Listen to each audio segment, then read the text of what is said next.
공장. 이게 좀 메리트 있는 점이 뭐냐면 네. 이런 공장을 낙찰을 받아도 임대를 놓고 수익을 올릴 수 있다. 굉장히 괜찮아요. 홈티와 함께 우리 손을 올려보세.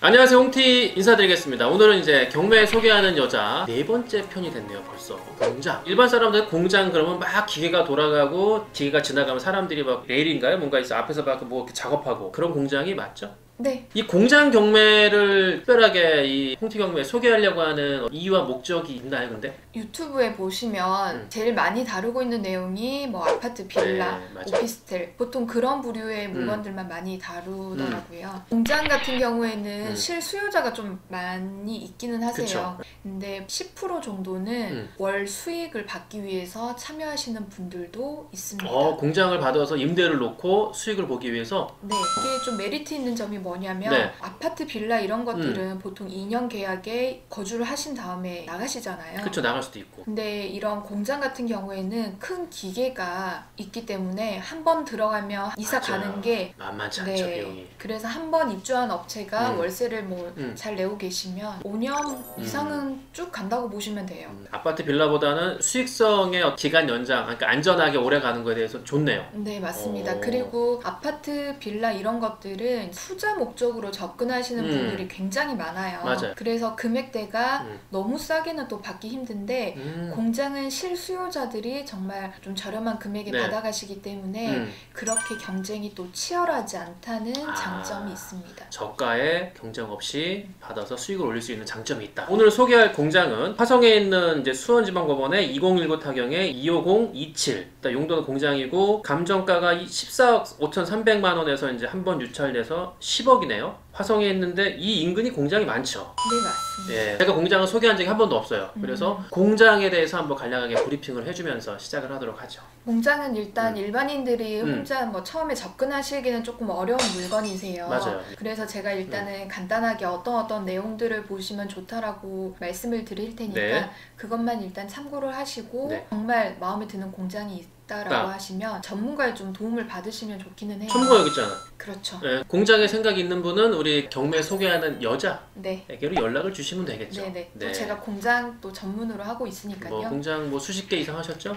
네. 그래서 이 공장 같은 경우에는 네. 토지, 건물, 그다음에 기계, 제시외 건물 이렇게 총 4가지 정도로 아마 감정이 측정이 되어 있을 거예요. 네. 이런 기계 같은 것들은 이제 공장 및 광업재당 저당법에 의해서 은행에서 근저당을 잡을 때 같이 잡게 되어 있습니다. 그런데 이제 어떤 업체가 나는 이 기계가 필요 없다라고 또 생각을 하실 수 있어요. 그럼 이 기계는 이제 중고 기계를 취급을 하시는 분들한테 매각을 할 수도 있습니다. 공장도 싸게 얻었는데 기계를 팔아서 또 현금화를 또 어느 정도 시킬 수가 있고요. 그러네요. 낙찰 받고서 이제 건물은 깨끗하게 만들어 놓고 기계 있는 거는 또 팔고. 네네. 기계를 파신 적도 많이 있죠. 네, 많습니다. 그 생각보다 가격도 괜찮게 받은 것도 있고. 여러 업체한테 좀 문의를 드려서 가장 좋은 조건으로 네. 제시를 해준 업체한테 진행을 하면 좋습니다. 자, 그런데 여기서 제가 궁금한 게 이게 지금 지분인데 어떤 게 지분이 나온 걸까요? 여기 현황지 같은 거를 보시면 네. 뭐 토지가 지분이라고 되어 있는 경우가 간혹 있어요. 네, 지분은 사람들이 패스하니까 또. 근데 공장은 좀 유심히 보셔도 좋습니다. 왜냐하면 네. 도로에 대한 지분을 가지고 있는 경우가 많거든요. 그렇죠. 도로는 상관없죠? 네.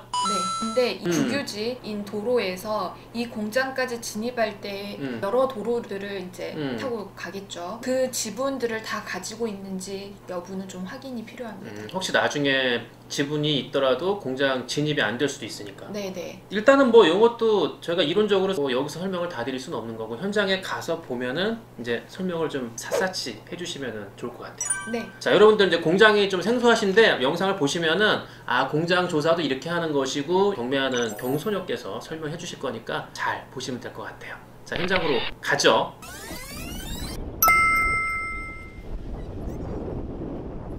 공장 물건을 또 여러분한테 선보이기 위해서 나왔는데 이런 공장을 낙찰을 받아도 임대를 놓고 수익을 올릴 수 있다. 네. 올린 사례도 여러 번 있었잖아요, 그렇죠? 네네. 예. 근데 많은 사람들이 공장 그러면은 어려워하는 이유가 검토해야 될 사항들이 좀 많이 있어서 그런 것 같아요. 그러면 지금 여기 현장에 왔는데 조사를 우리가 일단 어떻게 그냥 들어가서 막 문 두드릴까요? 일단 여기 문이 열려 있으니까 볼 수는 공장 같은 경우는 일단 검토할 사항이 많은데 간단하게 현장 앞에서 얘기를 좀 해드리죠. 네, 여기 같은 경우에는 토지가 한 네. 550평, 건물 면적이 한 184평 정도 되는데 옆에 보시면 철 파이프조 천막으로 되어 있습니다. 네. 근데 저거는 이제 네. 공장을 좀 더 넓게 사용을 하시려고 설치를 하신 건데 가설 건축물이라고 해서 가설 건축물 축조 신고를 따로 하셔야 돼요. 허가를 받아야 된다는 얘기죠. 허가가 아니고 신고. 아, 네. 신고만 하면 되는구나. 네, 허가가 아니기 때문에 음. 이제 간편하게 아, 그냥 신청을 해서 사용을 하실 수 있는데 보통 3년마다 재연장해서 사용을 하실 수 있고요. 그런 혹시라도 거예요? 네. 그 기간이 지나게 되면 다시 재신청을 해야 되는데 이 이행 강제금이 또 부과가 되고 있을 수도 있습니다. 아니 신고하면 저 합법적인 거 아니에요? 신고가 만약에 기간이 끝난 아, 상황이라면 왜냐하면 그러면은- 지금 경매 물건으로 나왔기 때문에 그거 확인해봐야 되겠네. 네, 그것도 확인을 해야 되고 늘어난 면적에 대해서 세금도 또 부과가 돼요. 재산세. 그만큼 실내를 넓혔으니까. 네. 그리고 여기 같은 경우에는 네. 지금 토지 이용 계획이 계획관리 지역으로 되어 있어요. 계획관리지요. 그러면 이제 건폐율 용적률을 좀 따져 보셔야 되는데 건폐율은 땅 면적에 지을 수 있는 건물 면적, 용적률 건폐율에 대해서 한번 따로 언제 그런 시간을 한번 갖고 네. 일단은 공장 같은 걸 조사할 때는 몇 평까지 지을 수 있는지 그런 것들은 좀 확인을 분명히 해야 된다. 네. 계획관리 지역은 건폐율이 40%가 최대입니다. 40% 이하까지 지을 수 있는데 이 공장 같은 경우에는 네. 36.92%까지 지어놓은 상태예요. 최대로 졌네요. 거의 최대로 지어서 지금 부족한 공간은 이 제시역으로 천막으로 지었고 이것도 지금 매각에 포함은 되어 있어요. 모두 대략 이런 거 조사도 끝났고 인터넷으로 이 근처의 시세도 확인해 봤고 들어가서 뭘 알아봐야 돼요? 투자 목적으로 접근하시는 분들은 공장이 어떤 업종에도 좀 두루두루 사용될 수 있는 공장인지 여부를 확인하시는 게 좋아요. 도로 네. 폭이라든지 인류 같은 거 IC에서 좀 가까운 지역이 높이 평가를 받고요. 저희가 고속도로 오다 보니까 이 정도면 가까운 네, 거, 한 4, 가까운 5km 가까운 거. 편이고 도로도 이 정도면은 네. 이제 차가 주차가 돼 있는데도 불구하고 이 정도면 넓은 거죠. 네. 그리고 이제 또 중요한 게 근로자분들이 출퇴근이 용이한 곳에 공장이 또 선호를 받고요. 만약에 너무 혼자 동떨어져 있는 공장이라면 근로자들 구하기가 힘들어서 그것 때문에 또 어려움을 겪으시더라고요. 그리고 이 건물은 공장의 높이가 한 9.2m 정도 나옵니다. 이 정도면 높은 건가요? 네, 높은 편이에요. 이 정도면 제조업 같은 경우 7.5m에서 8m 정도인데 얘는 9m 정도 되기 때문에 굉장히 넓고 굳이 이렇게 층고가 높을 필요가 없는 업종이시면 중간에 층을 만들어서 2층으로 1, 2층 나눠 쓸 수 있다. 네, 그렇게 사용도 가능해요. 공장을 컨설팅 의뢰받은 게 100건이 넘을 텐데 경매 소녀가 볼 때 얘는 임대가 나가겠다 안 나가겠다 위치적으로나 뭐 물건의 상태로 봤을 때는 굉장히 괜찮아요. 투자 목적으로 받았다 그러면 10억의 낙찰을 받는다고 치면 어느 정도 월세가 들어와야 보통 수익률은 6% 정도면은 그래도 정도면 괜찮다. 괜찮은 편이고요. 부동산 가서 좀 확인이 필요합니다. 근데 이런 데는 부동산이 정말 눈 씻고 찾아봐도 없는데 거리가 떨어져 있어도 여기까지도 거래가 하는 거죠. 네, 맞습니다. 10억에 나 같으면 받는다 안 받는다. 최저가 선이면 괜찮을 것 같습니다. 이게 지금 지어진 지가 얼마나 됐어요? 2015년. 5년 정도면은 그래도 새 거라고 볼 수 있죠. 이 공장의 전기 이런 거는 한전에 전화해야 되나요? 한전에 전화를 하셔도 되고 아니면 감정평가서상에 표시가 돼 있어요? 네. 공장은 다 그게 나와 있군요. 그래서 여기 공장이 네. 이제 저압으로 쓰는지 고압으로 쓰는지도 확인을 하셔야 되고 만약에 낙찰 받아서 임차인이 고압이 필요하면은 주인 입장에서 해줘야 되잖아요. 시설을 주인이 해줄 필요는 없죠. 자, 그럼 이제 들어가서 우리가 확인 조사할 게 어떤 게 있죠? 들어가서 알려드릴게요.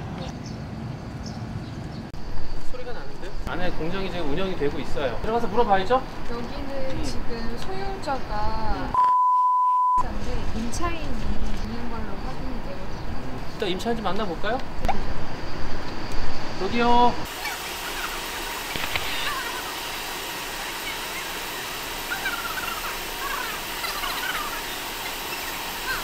우리가 지금 이제 들어가서 안에서 또 들어보니까 참 항상 그렇지만은 오늘도 역시 마음이 좀 안 좋네요. 네. 코팅하는 기계인 것 같은데 베트남으로다가 뭐 수출이나 이런 것들 역시 코로나 사태가 이런 기업들이 이제 어려움을 느낀다는 거를 저희가 현장에 와서 보니까 알게 됐어요. 보고 나서 어때요?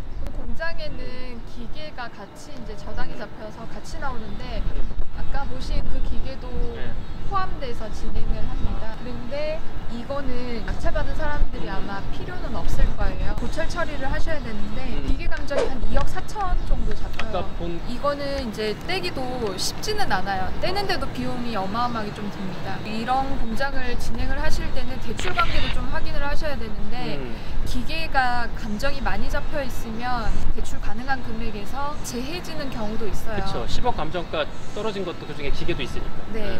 그래서 사전에 입찰 참여하시기 전에 네. 대출이 어느 정도 나오는지도 확인을 반드시 하고 진행은 하셔야 됩니다. 일단은 저희가 공장에 대해서 간략하게 이제 이렇게 진행하는 거라는 개요를 보여드린 거고, 앞으로 수익이 될 만한 공장이 있으면은 또 보여드리는 것도 나쁘지 않겠죠? 네. 여기서 마무리하고 서울 가서 또 만나요. 안녕.